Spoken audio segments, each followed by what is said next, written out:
the man who changed the world. Okay, so this story is wild. Every time you put sugar in your coffee, drink condensed milk, or even use water that's been desalinated, you're using technology invented by a guy whose name got completely erased from history. Like, we're talking the International Space Station uses his invention. But his original patent? It got cited exactly one time in 181 years. Meanwhile, the people who copied his work got cited hundreds of times. Let me tell you about Norbert Rillieux, how it started. Picture this: New Orleans, 1806.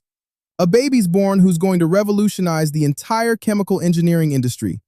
His name is Norbert Rillieux. His dad, Vincent, was a white plantation owner and inventor. His mom, Constance Vivant, was a free woman of color. So Norbert grew up in this interesting situation where he had access to education that most black people at that time couldn't even dream of. He was the oldest of 7 kids: Barthélemy, Edmund, Marie Eugenie, Louis, Marie Eloise, and Cecile Virginie. And get this, his family was connected. Like, his cousin was Edgar Degas, the famous painter. His aunt's son, Bernard Sully, became one of the richest free black men in Louisiana. Norbert went to Catholic schools in New Orleans, but that was just the beginning. In the early 1820s, he sailed to Paris to study at École Centrale Paris, literally one of the best engineering schools in France. He studied physics, mechanics, engineering. He became obsessed with steam engines and even published research papers about them. Then, at just 24 years old, he became the youngest instructor at École Centrale. At 24, teaching applied mechanics at one of France's top schools. Coming home. So while Norbert's teaching in Paris, his brother Edmund and his cousin are back in Louisiana, working with this guy Edmund Forstall to build a sugar refinery. In 1833, Forstall hears about Norbert's research and offers him a job as head engineer. Norbert's like, "Bet," and comes back to Louisiana. But here's the thing, the refinery never even got built. There were all these disagreements between his brother, his dad, and Forstall, and the whole thing fell apart, which honestly created some serious bad blood. But Norbert didn't give up. The problem he was trying to solve. Alright, so in the 1840s, making sugar was brutal. They used this method called the Jamaica train, where enslaved workers had to ladle boiling sugarcane juice from one giant kettle to another. People got burned. People died. Sugar got wasted every time they poured it.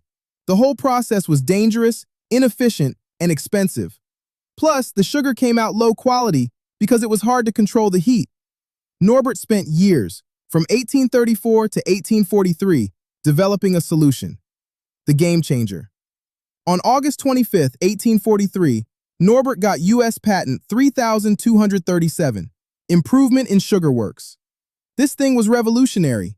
He invented what's called a multiple effect evaporator. Basically, he used vacuum chambers at different pressures. The steam from one pan would heat the next pan, which would heat the next pan, reusing the heat instead of wasting it. No more ladling boiling liquid, no more burns, no more wasted sugar, better quality, lower cost. 3 years later, he got another patent, U.S. Patent 4879, for improvement in sugar making. Then in 1857, he got a reissue patent, number 439. His invention completely transformed the sugar industry. Like, sugar went from being a luxury item to something regular people could afford. By 1849, a company in Philadelphia was selling 3 different sizes of his evaporator, making 6,000, 12,000, or 18,000 pounds of sugar per day. 13 sugar factories in Louisiana adopted his system. The profits were insane. And his technology didn't stop at sugar. It spread to condensed milk production, soap manufacturing, making gelatin and glue, paper mills, petrochemical plants, desalination facilities. Today, the International Space Station uses his technology to recycle water. Then we started digging. So here's where things get crazy. We went through patent records from 1848 all the way to today. We wanted to see how many patents cited Norbert Rillieux's work. What we found was absolutely devastating. 5 years after Rillieux's patent. In 1848, just 5 years after Rillieux invented this thing, 2 guys named John Benson and James Day in Brooklyn filed U.S. Patent 5691 for improvement in sugar pans. It was literally about vacuum pans for sugar processing. Rillieux's exact invention. Did they cite him? Nope. And nobody ever cited their patent either. 0 citations. Then it just kept happening. 1870. Franklin Morley in Syracuse gets a patent for steam and vapor engines using multiple stages. Doesn't cite Rillieux. Gets cited 2 times. 1873. Aurelius Brown in Virginia gets a patent for vacuum pans. Doesn't cite Rillieux. Gets cited 3 times. 1873. John Root in New York gets U.S. patent 144,358. The title literally says, Vacuum Pans for the Manufacture of Sugar. That's Rillieux's invention. Doesn't cite him. Gets cited 4 times. The S. Morris Lilly situation. This guy S. Morris Lilly from Philadelphia filed 3 different patents about sugar processing between 1888 and 1900. Let me break this down. 1888. U.S. patent 378,843 for vacuum apparatus for evaporating liquids. Gets cited 22 times. Never mentions Rillieux.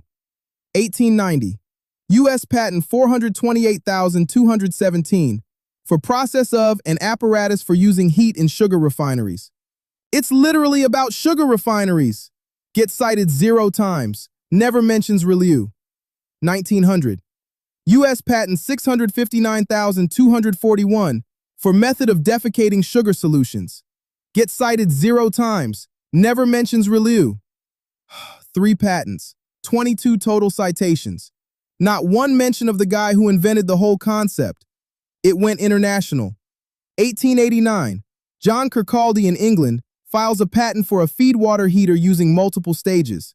He gets international patents in England, France, Belgium, Italy, Canada, and Australia. Doesn't cite Rillieux. Gets cited 2 times. 1901. Adolf Scharf in the Chinese Empire files a vapor generator patent. Doesn't cite Rillieux. Gets cited once. 1904. Here's the smoking gun. Louis Gathman in Washington, D.C. files U.S. patent 768795. In the patent, he literally writes, "This is a well-known physical law, extensively employed in vacuum pans in the process of making sugar." He's describing Rillieux's invention, calling it well-known, then doesn't cite the man who invented it. His patent gets cited 2 times. More patents using multiple effect. 1907. John Siebel in Chicago gets a patent for evaporating liquids. Doesn't cite Rillieux. Gets cited 27 times. 1911.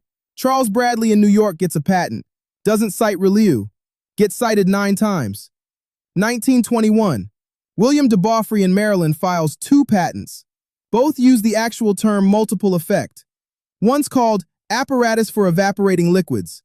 The other's evaporating apparatus with multiple effect plant in the text. Never cites Rillieux. Combined citations, 15. It continued through the entire 1900s.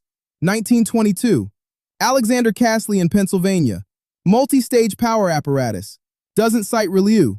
Gets cited 0 times. 1922. Eric Sandberg in Sweden. Doesn't cite Rillieux. Gets cited 4 times. 1928. Hugo Berquist in Pennsylvania. Doesn't cite Rillieux. Gets cited 2 times. 1935. Arthur Seligman in Germany. Doesn't cite Rillieux. Gets cited 16 times. 1939. Edward Turner in Ohio. Doesn't cite Rillieux. Gets cited 27 times. 1950. Everett Bickley in Pennsylvania. Pulp evaporator. Doesn't cite Rillieux. Gets cited 14 times.